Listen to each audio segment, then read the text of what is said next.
Si vous aussi, vous vous êtes déjà demandé si on mangeait des salades César en Rome antique ou s'il fallait porter une toge près du corps pour être stylé sur le forum, eh bien vous êtes au bon endroit. Bienvenue sur C'est quoi cette histoire ? Je m'appelle Caroline et je vous emmène avec moi à découvrir la vie quotidienne en Rome antique. Mais pour ce faire, je ne suis pas toute seule et tant mieux pour vous parce que à part vous décliner Rosae et vous dire si Scripps c'est une bonne ou une mauvaise situation, je ne saurais pas trop quoi vous dire. Heureusement, nous pouvons compter sur notre experte en Rome antique qui mène des heures de recherche intensive pour nous dénicher des anecdotes croustillantes sur le quotidien des Romains et des Romaines. Salut Noémie. Salut Caroline. Dis-moi Noémie, quel est ton secret pour être aussi radieuse ? Alors je n'en ai pas qu'un seul, mais comme tu viens de le dire, c'est un secret, donc je préfère ne pas te le dévoiler aujourd'hui. Qu'est-ce qu'elle est chippie celle-là. Bon, tant pis pour nous. Si tu veux rien nous dire sur ta routine beauté, tu vas au moins nous dévoiler celle des Romains et des Romaines. De l'hygiène bucco-dentaire à l'épilation, en passant par les cosmétiques. Aujourd'hui, on s'invite dans leur salle de bain. Alors prenez des notes, ça peut toujours servir. Enfin du moins, c'est ce qu'on va voir. D'ailleurs, avant de se lancer dans le vif du sujet et pour susciter notre curiosité, Noémie, est-ce que tu as trouvé dans tes recherches des secrets de beauté un peu gore, du style à base de bave de crapaud, d'urine de volaille, ou je ne sais pas. Est-ce que tu as trouvé tout ça dans tes recherches ? Alors je pense que tu t'y attends puisque depuis le début de ce podcast, il y a toujours eu des petites surprises un peu gore ou un peu inattendues. Donc effectivement, tu ne seras pas déçue non plus aujourd'hui, mais je n'en dis pas plus parce que je le garde pour tout à l'heure. Je suis impatiente de voir tout ça.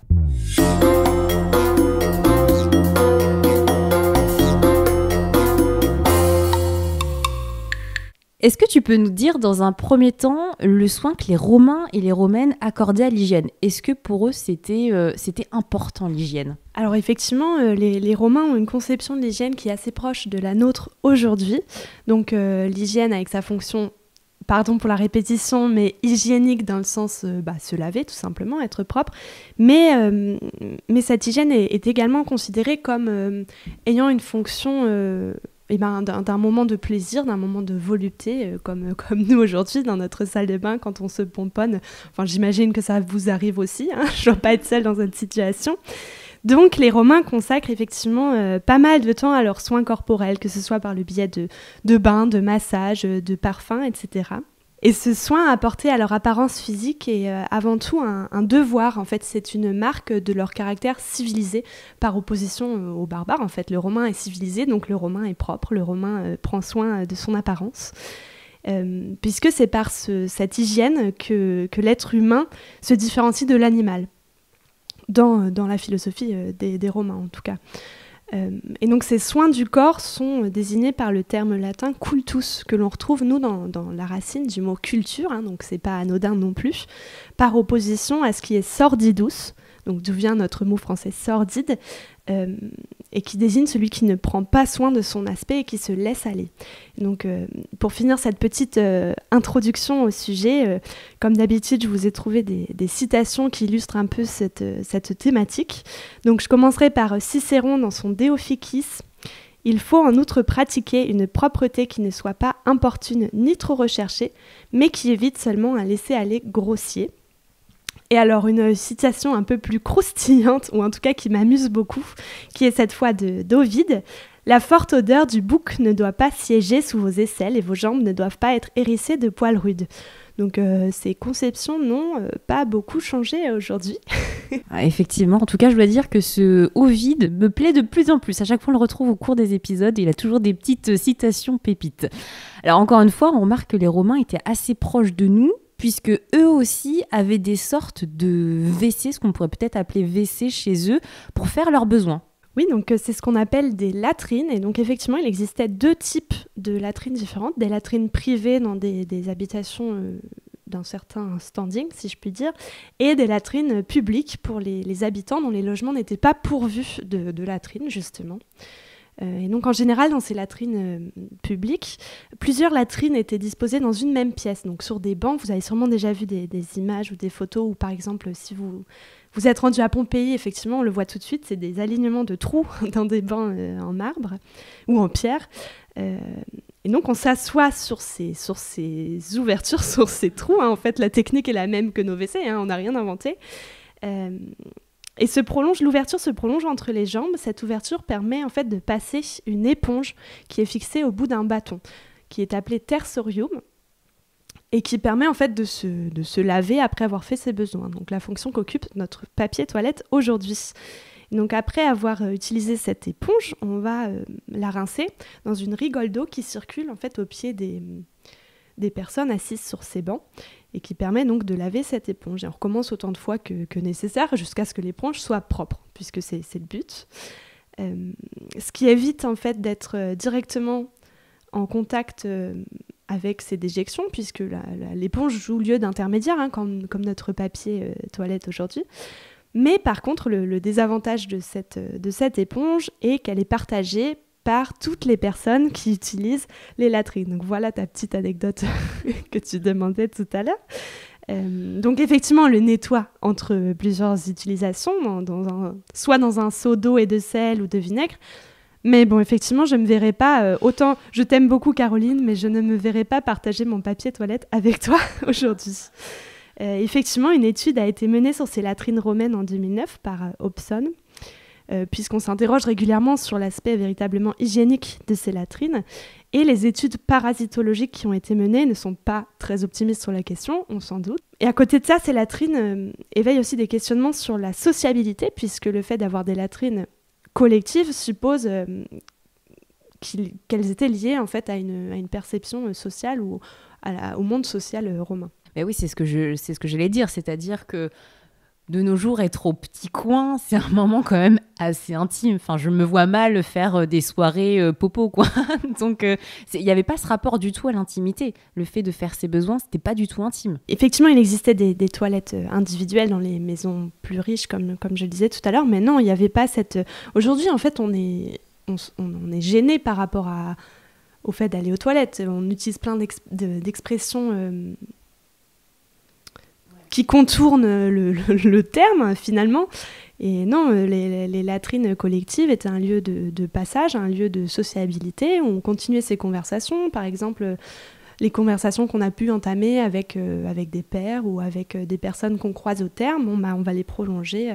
C'était vraiment un lieu d'échange, un lieu social, ce qui peut effectivement paraître surprenant aujourd'hui. On retrouve un petit peu ça à travers l'épisodier, alors que chez les femmes, c'est des espaces très clos, etc. Est-ce que tu as retrouvé des éléments dans tes recherches qui mentionnent si cette sociabilité aux latrines était purement masculine ou était également partagée du côté des femmes ? Alors, j'ai pas connaissance d'une différenciation, c'est pas impossible, mais à ma connaissance, il n'y a pas de différenciation, en tout cas dans la manière dont se présentent ces latrines, ces bancs avec des ouvertures, qui de toute façon se prêtent tout aussi bien aux femmes qu'aux hommes, puisque on le voit bien dans la forme que prennent nos WC aujourd'hui. J'y reviendrai juste après, mais lorsqu'on parlera des bains, on verra aussi que les bains sont différenciés pour les femmes, pour les hommes, ce qui de toute façon entraîne que dans les latrines, les sexes ne se mélangent pas.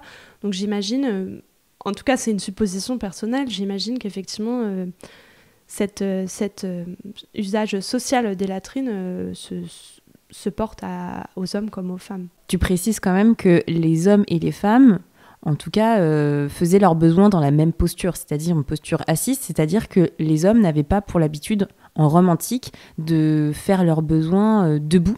On a retrouvé des vestiges qui attestent de ça ? Des sortes d'urinoirs ? C'est quelque chose dont j'ai pas connaissance aujourd'hui et qui est, je pense, assez difficile à prouver, puisque, bon, il pourrait y avoir eu des urinoirs que tu mentionnes aujourd'hui, mais par exemple, uriner debout en extérieur, par exemple, c'est difficile à attester 2000 ans après, donc c'est des choses dont je ne connais pas, en tout cas, l'existence ou non.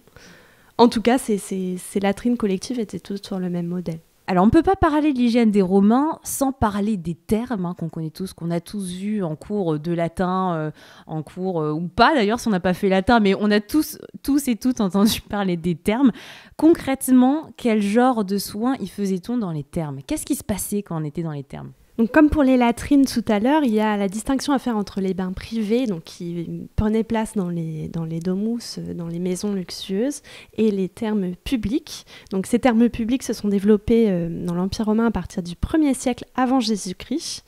Et à partir de l'empereur Hadrien, donc qui a régné entre 117 et 138 de notre ère, il y a la mise en place d'horaires d'ouverture différenciés entre les hommes et les femmes, c'est-à-dire que certains horaires étaient réservés à la fréquentation des thermes pour les hommes et puis d'autres horaires à celles pour les femmes, donc ils ne se croisaient pas.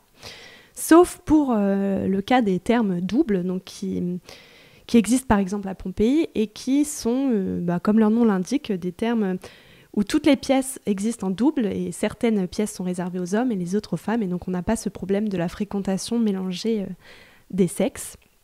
Donc sous l'Empire, les Romains se rendent au bain quotidiennement.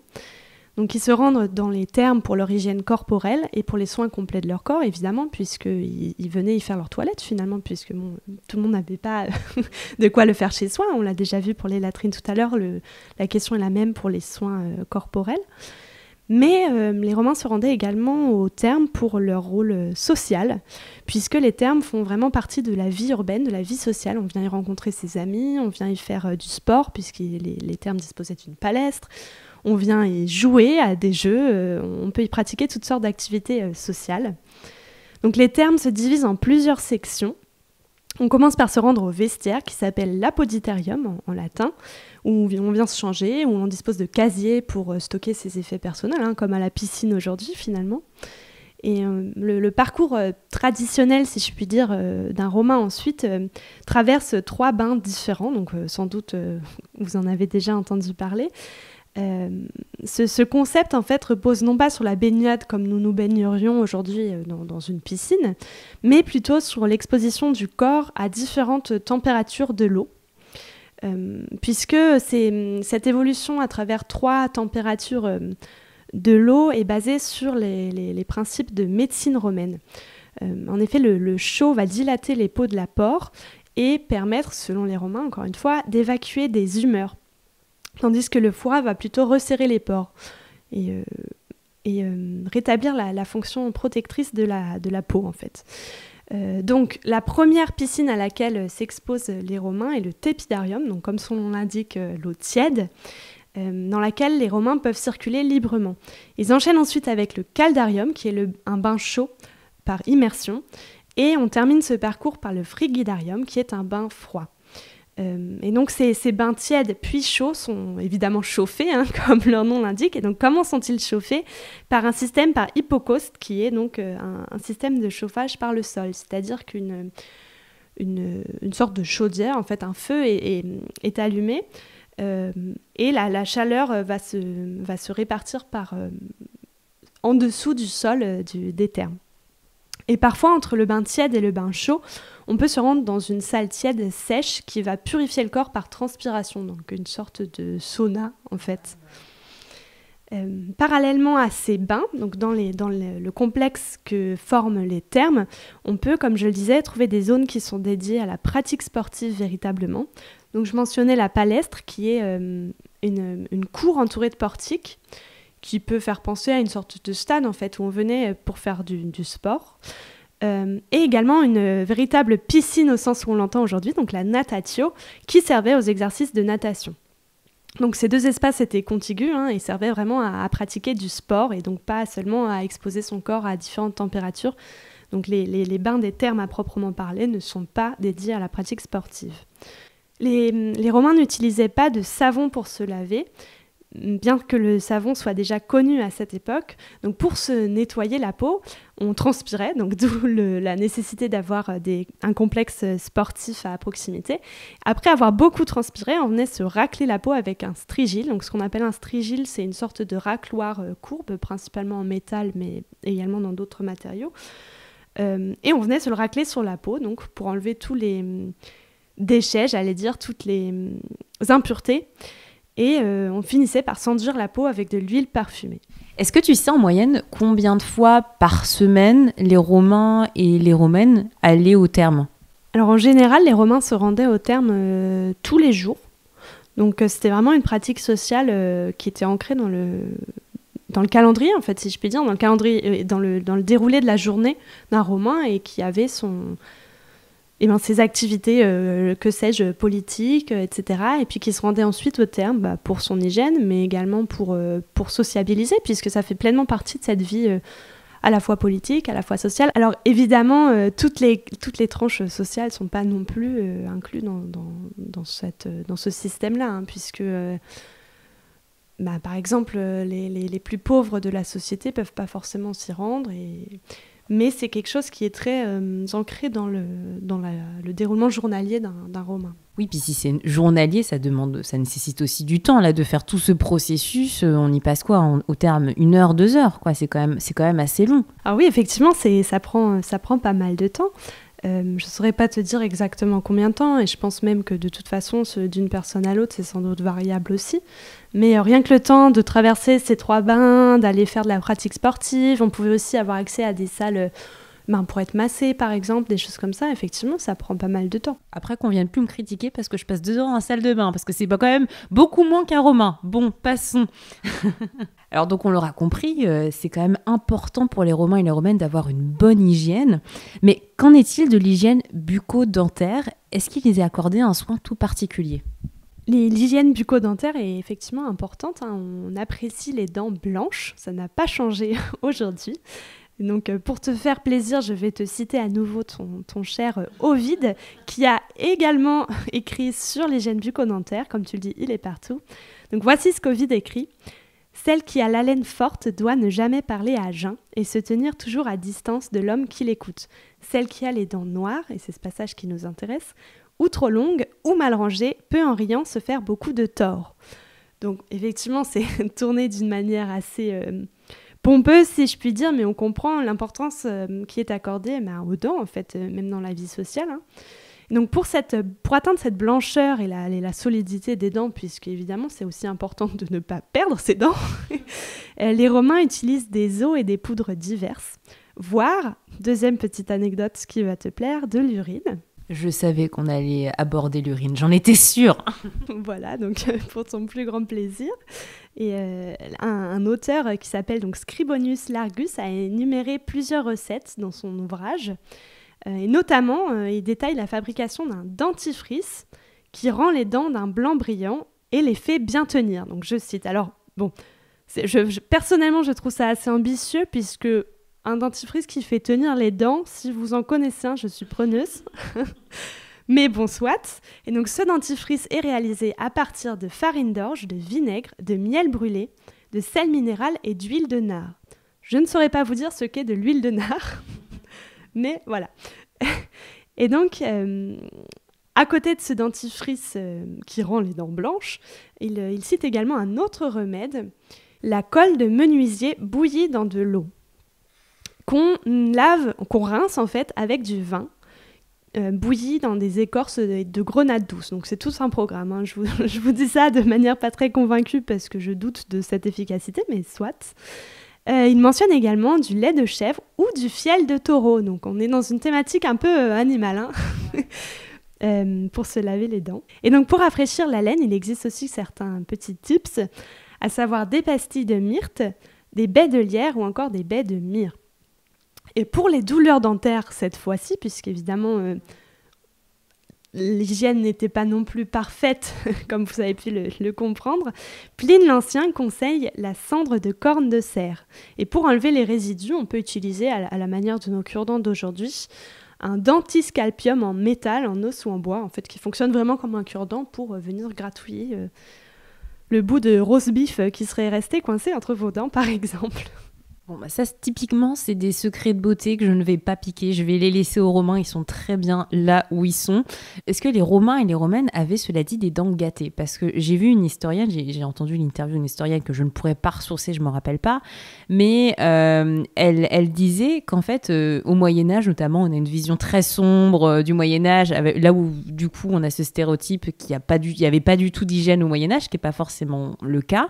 Et en fait, cette historienne disait que au Moyen-Âge, ils n'avaient pas les dents tant gâtées que ça, puisqu'en fait, il n'y avait pas de sucre. Et elle disait que même une personne au Moyen-Âge avait peut-être même une meilleure dentition que nous, parce que c'est le sucre qui va venir apporter des caries, etc. Est-ce que ça veut dire aussi qu'en Rome antique, les Romains et les Romaines n'avaient pas forcément une si mauvaise dentition que ça ? Ah oui, effectivement, si on s'imagine les Romains avec les dents toutes noires et des trous dans la dentition, on est quand même assez loin de ça, enfin dans le sens où c'est une vision assez cliché, comme tu le dis pour le Moyen-Âge, mais aussi pour les périodes... En fait, pour les périodes anciennes en général, hein, on pense que voilà, il n'y avait pas les produits qu'on utilise aujourd'hui. Mine de rien, il existait, et je vous renvoie à l'épisode qu'on avait fait sur la médecine, il existait déjà des interventions possibles sur la dentition, par exemple, mais de manière plus générale, des interventions chirurgicales. Donc, il y avait quand même des traitements possibles, même si moindres. Mais c'est vrai que c'est quelque chose qui, aujourd'hui, est quand même très lié aux découvertes archéologiques qu'on va faire, puisque, selon les types de sépultures qu'on va fouiller, effectivement, je dis n'importe quoi, mais par exemple, on va fouiller dans un quartier où on aura eu plus d'esclaves ou des choses comme ça, peut-être qu'on va plus tomber sur des squelettes avec des dents plus gâtées ou avec des problèmes de santé, mais ce qui peut aussi être lié à la condition sociale des gens, à l'âge à laquelle les gens sont décédés. Et en fait, on est quand même très dépendant des découvertes et de l'état de conservation des squelettes qu'on va retrouver. Donc, c'est aussi des choses qui sont basées sur les découvertes au goutte à goutte, finalement, j'allais dire. À travers la citation que tu nous as donnée d'Ovide, on peut en tout cas attester du fait de l'importance d'avoir un physique impeccable. Ovide est très intransigeant avec les dents imparfaites, pas très inclusif ce Ovide. Est-ce que les Romains et les Romaines avaient des soins pour soigner certaines imperfections sur leur peau, eux qui avaient l'air si soucieux d'une perfection absolue? Oui, il existait de nombreuses crèmes et des lotions différentes, alors qui étaient chacune destinées à lutter contre les rides, à atténuer ou à éliminer les boutons, les taches solaires, les taches de rousseur, etc. J'en passe. Les ingrédients utilisés pour ces types de produits sont principalement végétaux, donc également des produits végétaux qui peuvent surprendre aujourd'hui, par exemple des lentilles écrasées, de l'orge, du fenouil, le miel. Bon, on sait aujourd'hui encore que le miel est très bénéfique pour la peau, c'est pas une nouveauté. Mais également des ingrédients plus surprenants. Alors, qu'est-ce qui peut vous surprendre plus que l'urine, me diriez-vous ? Alors, je vais vous le dire tout de suite, le placenta, les cornes de cerf pilées, les coquilles d'huîtres broyées, l'urine de vache, etc., etc. Donc, très surprenant pour nous aujourd'hui. Et encore, que sait-on des crèmes qui sont produites industriellement ? Peut-être que vous y trouverez de l'urine de vache. Je ne veux pas vous encourager à vérifier, mais... Le nouveau scandale sanitaire révélé par Noémie en exclusivité. On n'est jamais trop prudent. Le fait est que ces ingrédients sont émulsionnés tous ensemble avec des huiles, du soufre, du vinaigre ou du basilic même.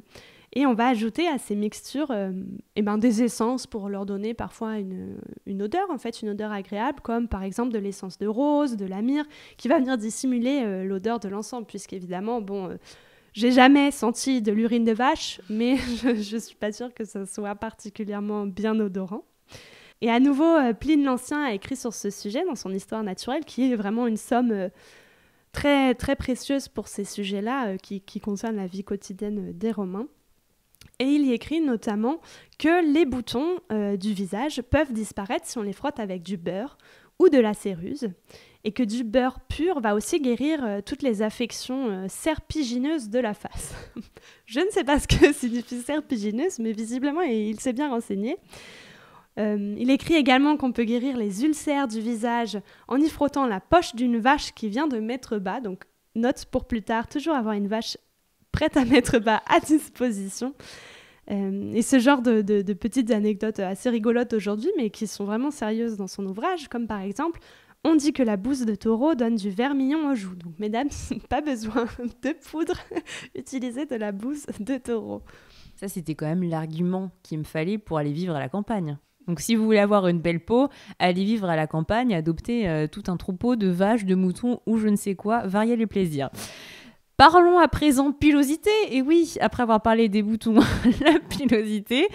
Dans la Rome antique, l'épilation était loin d'être une préoccupation uniquement féminine. Et ça, je peux vous dire que ça fait plaisir.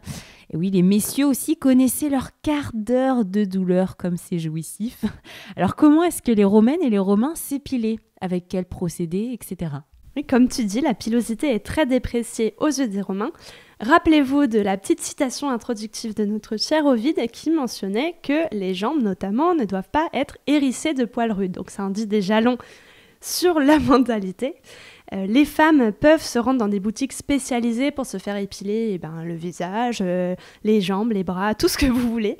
Et les esthéticiens, enfin en tout cas ce qu'on pourrait appeler esthéticiens antiques dans notre conception actuelle des choses, se servent d'outils divers et variés, donc des rasoirs, des pinces à épiler, qui s'appellent en latin forcipes aduncae, et même de semblants crèmes dépilatoires à base de pois dissoutes dans de l'huile. Donc on n'a rien inventé, encore une fois, c'est un peu le mot d'ordre de ce podcast. Ils venaient ensuite polir la peau avec une sorte de pierre ponce. Mais bon, comme vous pouvez vous l'imaginer, c'est un procédé qui est quand même un peu douloureux. Bon, mine de rien, effectivement, si on s'est déjà fait épiler, on sait aussi que c'est pas agréable de manière générale, de toute façon. Mais cette épilation féminine est quand même de manière générale considérée comme un soin qui doit précéder les relations sexuelles. Et donc c'est pour ça que côté féminin, c'est quand même plutôt soumis à la critique, puisque les femmes qui s'y soumettent sont quand même connotées sexuellement, que ce soit des prostituées ou des femmes légères, enfin voilà, ce genre d'idée-là. Et les hommes s'épilent également, comme tu le disais, le visage, mais aussi le corps, c'est pas seulement la barbe ou ce qu'on verrait aujourd'hui. Sous la République, les hommes portent les cheveux courts, et il faut attendre d'avoir une véritable barbe pour se raser. Donc pas de barbe de 3 jours à l'époque. Dans leur 21e année, la cérémonie appelée Barbae Depositio marque l'entrée des hommes dans leur âge adulte. En fait, c'est vraiment une institution, une cérémonie. Et après cette cérémonie, les hommes doivent se raser vraiment de près. Donc l'image de l'homme imberbe qu'on a des Romains, c'est pas un mythe en fait. C'est vraiment quelque chose qui était considéré socialement. Et ne plus se raser, à l'inverse, est considéré comme une marque de deuil ou de chagrin. Puisque je vous renvoie à l'épisode qu'on a fait sur la mort, il y a toute une période qui suit l'inhumation d'un défunt avec des codes sociaux, et notamment le fait de ne pas se raser pendant un certain nombre de jours fait partie de ce processus de deuil. Sous Néron, donc qui a régné entre 54 et 68 après Jésus-Christ, les soins capillaires n'ont plus de limite. Donc là, c'est vraiment la fête. On se fait des boucles avec des simili fer à friser, ce que l'empereur Néron lui-même faisait d'ailleurs. Je vous renvoie à des portraits qui existent de lui. On voit vraiment ces boucles factices, puisqu'elles sont faites à partir d'un fer à friser, qui se présente en fait comme une sorte de tige creuse de roseau dans laquelle on va glisser une autre tige, cette fois qui a été préchauffé dans de la cendre pour pouvoir tenir les boucles aujourd'hui. Et un peu plus tard, donc sous les Antonins, entre 96 et 192 après Jésus-Christ, les chevelures sont vraiment plus abondantes. On passe aux cheveux frisés vraiment appréciés, et pas seulement par cet empereur Néron qu'on considère comme un peu fou, un peu déliré. Et les barbes fournies se répandent, donc elles sont plus uniquement destinées à la période de deuil, sur le modèle en fait des philosophes grecs qui a été importé à cette époque à Rome.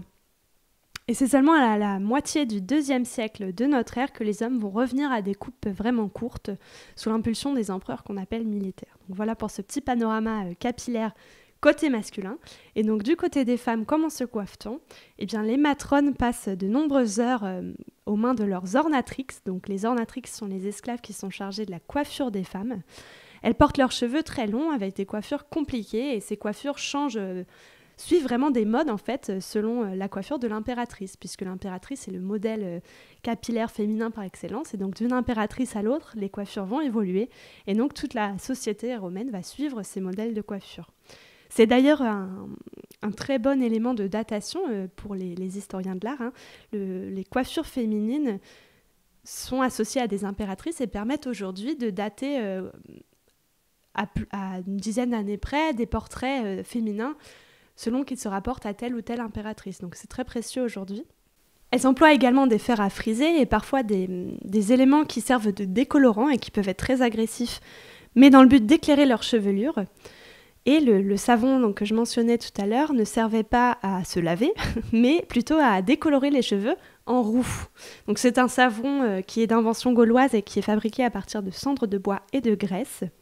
Et on pouvait aussi employer des teintures à base de brou de noix pour masquer les cheveux blancs, par exemple. Les cheveux blancs, c'est encore un grand sujet, et déjà dans l'Antiquité.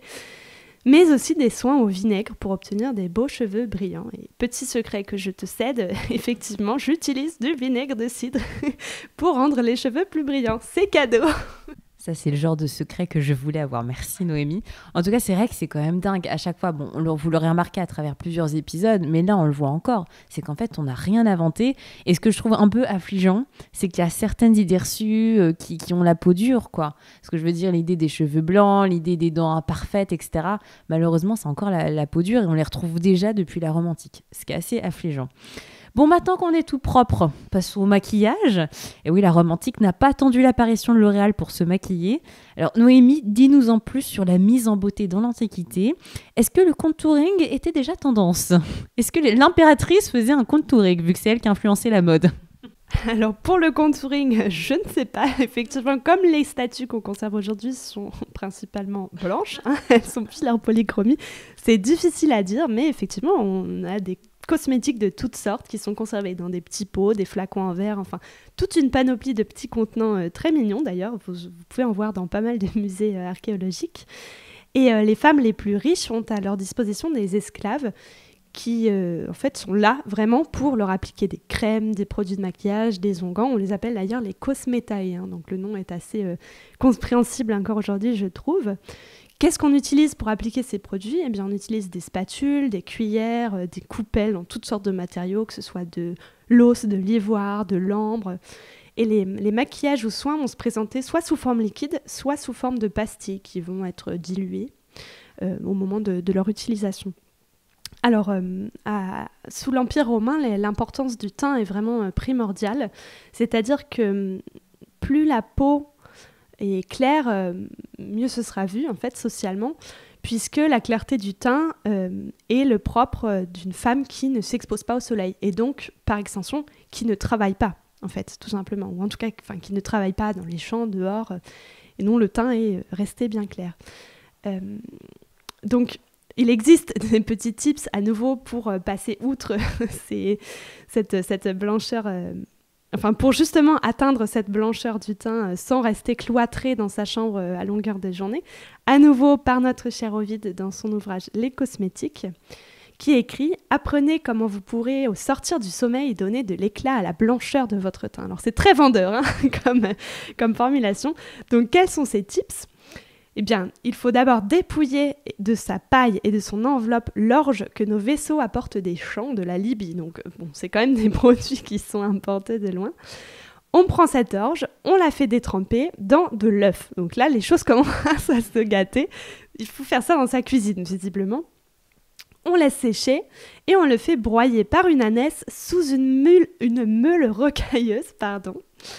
On prend ensuite de la corne de cerf qu'on va piler, qu'on va mélanger à ce mélange, et on y ajoute une douzaine d'oignons de narcisse dépouillés de leur écorce, qu'une main vigoureuse écrasera dans un mortier de marbre. C'est très emphatique comme formulation.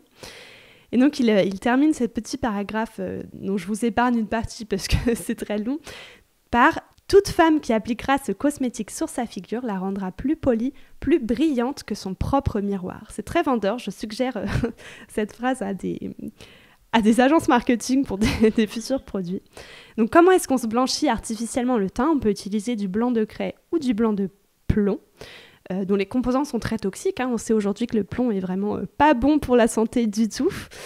Et malheureusement, c'est des effets néfastes qu'on connaissait déjà durant l'Antiquité, puisque un médecin romain, Galien, a raconté que lors d'un banquet, les femmes qui s'étaient blanchies le visage avec ce blanc de plomb ont dû se laver le visage à l'eau et que leur peau en dessous était rougie et attaquée par ce plomb. Donc c'est des effets qui étaient quand même déjà connus, mais bon, il faut souffrir pour être belle, dit-on.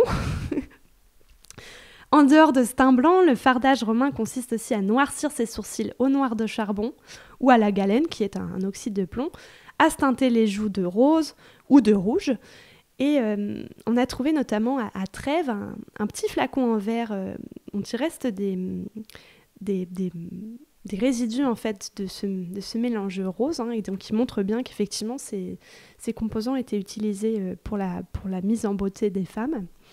On a aussi trouvé des traces de fard à paupières bleu, vert, donc des couleurs qu'on connaît aussi aujourd'hui, et pas seulement des couleurs fades, en fait j'allais dire.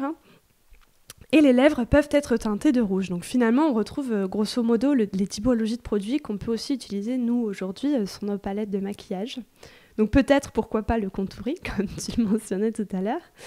Et pour terminer cette mise en beauté, on peut avoir recours à des huiles et des onguents parfumés. Donc les odeurs qui sont très en vogue sous l'Empire romain sont celles qui sont très épicées, donc de l'encens, de la myrrhe, mais on peut aussi avoir des odeurs plus fleuries comme de la rose, de l'iris, et des odeurs animales. On revient toujours à nos animaux, comme du musc par exemple, ou de l'ambre gris. On va venir parfumer ses cheveux, son visage, son corps, enfin toutes les parties qu'on souhaite véritablement. Et cet usage de cosmétiques a vraiment un rôle social, hein. On revient toujours au rôle social, notamment dans ce sujet de l'hygiène et de la mise en beauté.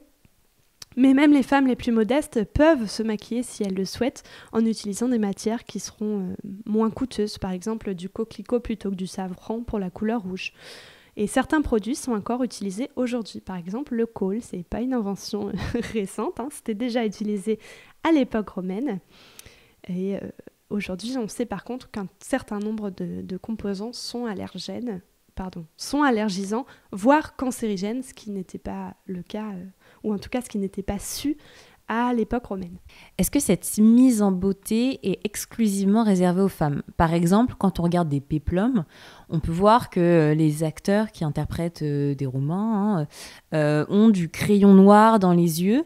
Est-ce que c'est véridique, c'est attesté au niveau de l'histoire, ou est-ce que le maquillage était quand même réservé aux femmes et c'était plutôt mal perçu, comme ça l'est encore aujourd'hui, de nos jours, pour un homme, c'est pas interprété de nos jours comme un symbole de virilité. Est-ce que c'était le cas aussi en Rome antique ?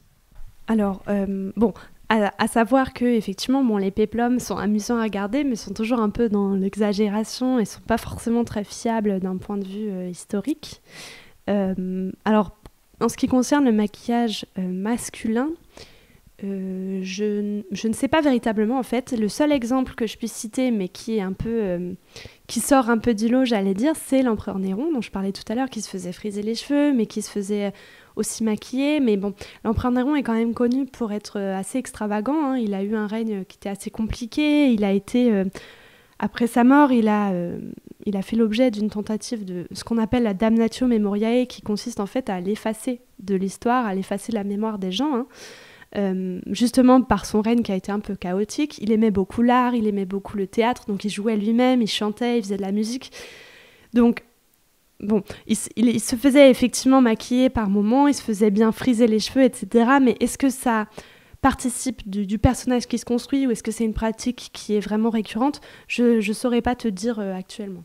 Mais peut-être que s'il le mentionne dans les textes, s'il trouve bien de le mentionner, c'est peut-être parce que c'était interprété comme de la frivolité et que c'était pas quelque chose qui était habituel pour les hommes dans cette époque-là, et lui pouvait se le permettre parce qu'il était empereur. Oui, c'est bien possible, effectivement, mais je pense que c'est des choses qui doivent pouvoir se trouver aussi dans les textes plus spécialisés et qui peut faire l'objet d'une prochaine recherche sur le sujet, effectivement. Finalement, les Romains étaient très hygiéniques et quelque peu coquets même, quand même, on peut le dire. Et oui, on peut le dire, hein, contrairement aux idées reçues qu'on a sur les civilisations antiques, sur l'hygiène, tu le disais pour le Moyen-Âge, mais ça se prête aussi pour les périodes antiques, hein. Les Romains ont un grand sens de l'hygiène et de l'esthétique, hein, puisque les deux se complètent, dont nous avons d'ailleurs hérité certains aspects aujourd'hui, par exemple sur tout ce qui concerne la cosmétique, la mise en beauté. Les termes sont aussi une innovation absolument fondamentale, hein, qui a marqué l'histoire architecturale, mais qu'on retrouve encore aujourd'hui, hein, et c'est d'ailleurs intéressant, je trouve, de constater que cette pratique existe toujours. Et je pense par exemple dans certaines populations, et je pense par exemple à la ville de Budapest, qui est particulièrement connue pour ces termes. Et dans cette ville, 130 sources sont encore